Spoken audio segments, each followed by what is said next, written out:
سلام له خورشید د یوې بجې خبرونو ته ښه راغلاست.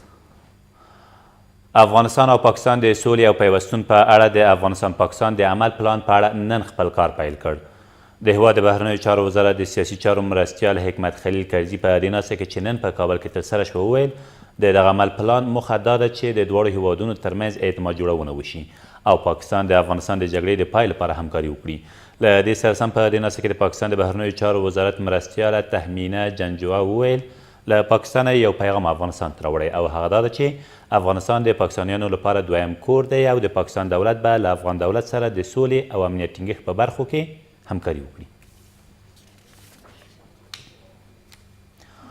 د میدان وردګو د امنیه قمندانۍ دوه پخواني مسؤلین چې د اختلاس په تور په لومړۍ محکمې کې په 3 کاله بند محکوم شوي وو نن یې په استیناف محکمې کې براءت ترلاسه کړ. د اداري فساد پر وړاندې د درنو جرمونو پر وړاندې د مبارزې د عدلیې او قضایي مرکز استیناف محکمې په خپله نننۍ غونډه کې د میدان وردګو پخوانی امنیه قمندان خلیل اندرابي او مرستیال یې محمد حسین زازی بېګناه وبلل. د ویل ده چې دوی د څه باندې 40 میلیونه افغانیو د اختلاس په تور نیول شوي او د یاد مرکز په لومړنۍ محکمه کې په 3 کاله بند محکوم شوي وو. د کابل د څلورمې امنیتي حوزې په شاوخوا سیمو کې د یوې چاودنې له امله 2 کسان ووژل شول او یو بل ټپي دی. د کابل د امنیه قمندانۍ ویاند حشمت ستانکزی وایي دغه پیښه نن سهار نږدې 8 بجې د خیرخانې په لبجر سیمه کې په یو خزلځای کې د ځای پر ځای شویو چاودونکو توکو د چاودنې له امله رامنځته شوې ده. د نوموړي په وینا وژل او ټپیان شوي کسان ماشومان دي. ټاکل شوی نن له غرمې وروسته د ولسمشر لومړی مرستیال عبدالرشید دوستم له 14 میاشتو وروسته له ترکیې کابل ته راشي.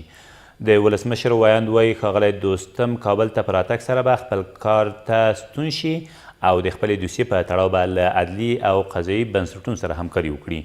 د ولسمشر ویاند همدارنګه په ډاګه کړه چې نظام الدین قیصري په بند کې دی او دوسیه یې د څارنوالۍ لخوا څیړل کیږي.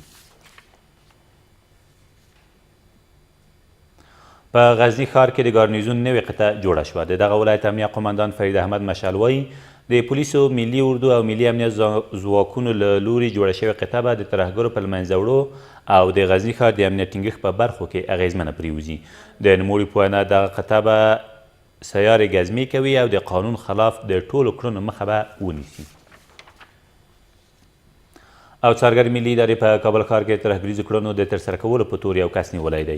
د دغې ادارې د خبرپاڼې له مخې دغه کس چې عتیق الله نومیږي په خپلو لومړنیو خبرو کې ویلي 2 میاشتې مخکې په لوګر کې د یو طالب له لوري جذب او دنده ورکړل شوې وه چې د امنیتي پوستو فلم واخلي او د دولتي کارکوونکو د تګ راتګ په اړه راپور خپل مشرانو ته ورکړي. دغه کس له دې سربیره پر افغان ځواکونو هم د برید طرحه جوړه کړې وه خو تر هغې مخکې د کابل ښار د 3مې ناحیې له شاوخوا سیمو نیول شوی دی.